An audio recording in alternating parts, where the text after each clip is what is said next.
think I just got too much.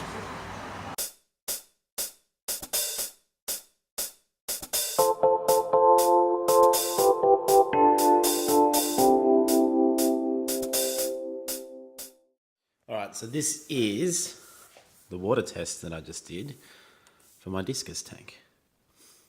So roughly about it's a bit hard to tell with the colours on here because they're a little bit washed out. It's about 6.6 pH. Ammonia would be, it's pretty much impossible to have it at 0, but it's under 0.25.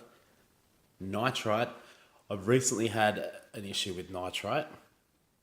The last couple tests, it actually kind of got around about that 2 or 5 mark. So I put a little bit of ammonia in and I did a 25% water change. And yesterday or the day before, it kind of crept back down to 0.25, and today we're back at 0, which is good.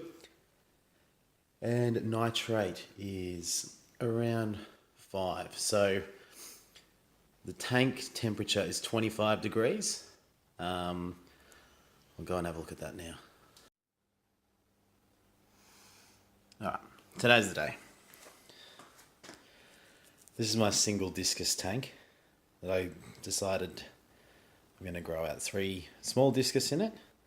And then we're going to, as they grow a little bit more, in a few months' time, whatever, however long it takes, we'll set up a much bigger tank. But this is to make sure that I know what I'm doing when it comes to discus. And today's the day. We're going to get 2 more and finish off the tank.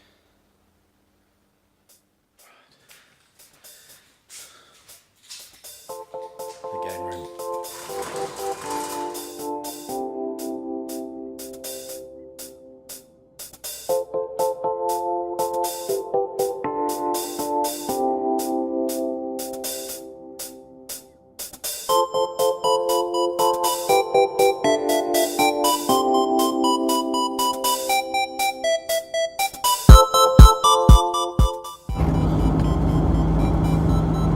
So a little backstory, when I was a lot younger I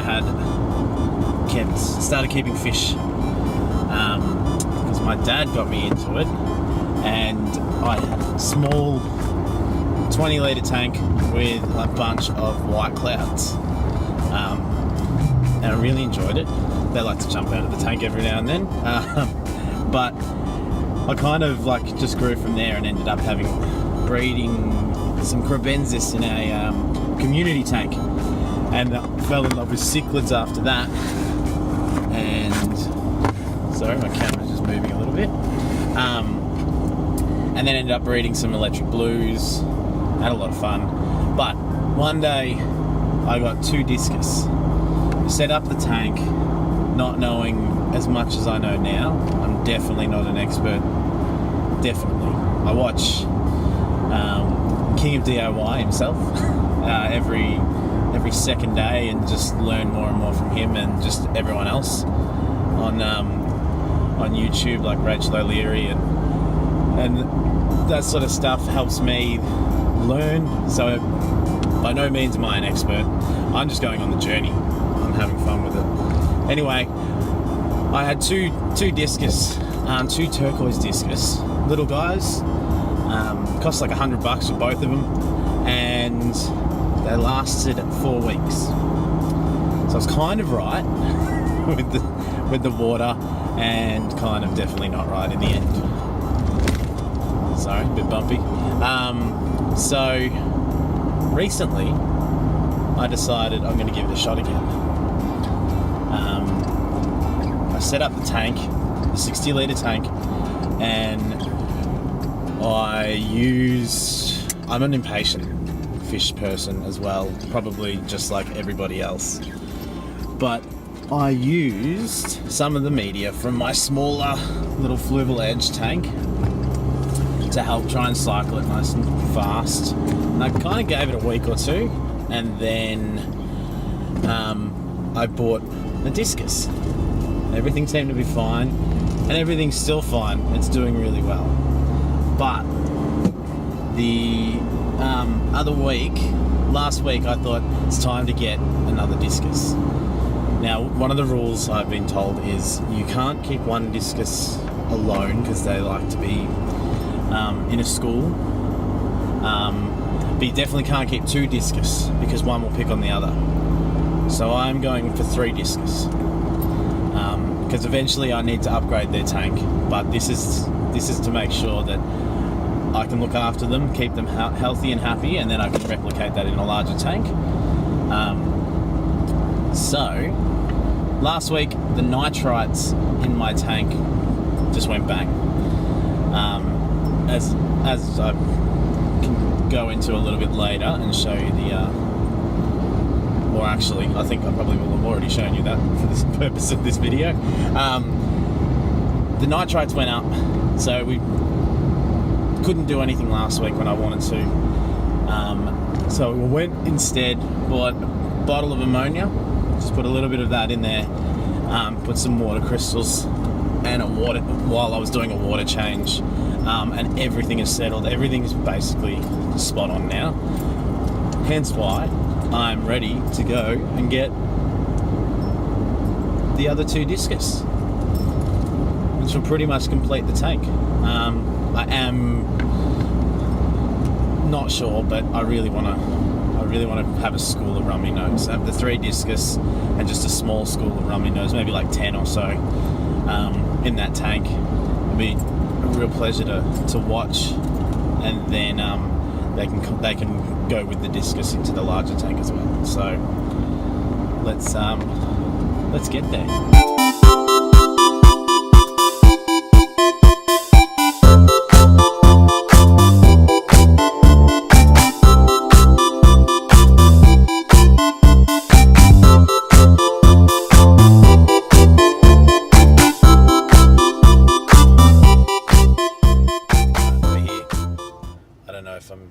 To film inside these places.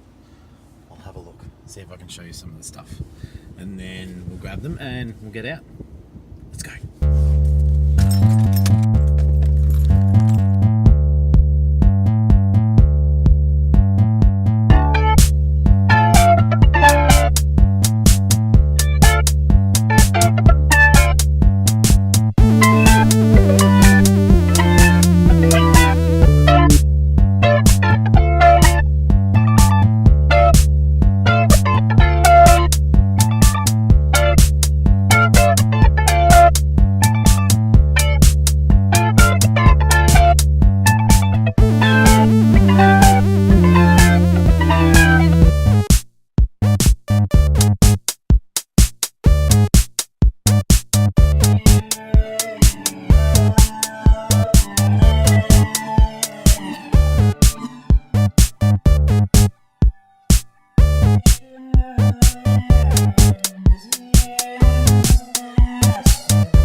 Alright, so there's the shop. This is what we got.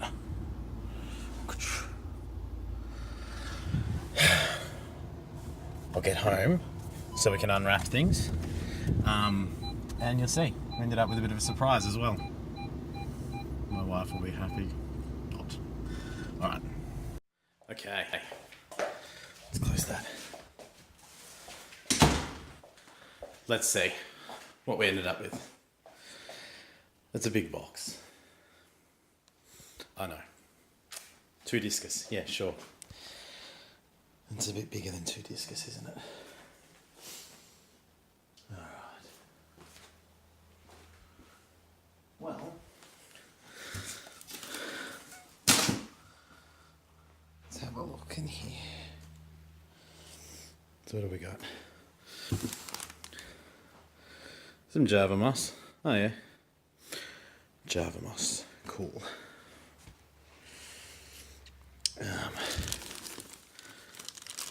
I'm not going to pull this out because it's a little wet. But some substrate. Now, the substrate is not meant to affect pH levels or KH levels or anything like that. So that's why I chose that one. I think we've got a leaking bag. It's alright, there's still plenty of water in there though. Yep. Whoop. That's too early. We got some catfish. I'll show you them in a minute. This is the leaker. So we got one. So let's put him in. Just sit in there. And then we got this guy. He's really cool. See the colours. Chuck him in too. Hang on. Alright. There they are. Cool. Alright. I'll come back to it. Alright. I'll stop stalling. Let them acclimate for about half an hour. You can see this filter here is just hanging there. It's kind of annoying because, as I said earlier, I was missing these parts. So I'm going to put them on now. I'm going to try and trap this plant down, and then I'm going to put these fish in, and I'm going to put, forgive me if I'm wrong, the Corydoras, the catfish in, and they're my cleanup crew. They can get stuck into the bottom. Some of that moss that's just gone really ultra white now. And we'll come back.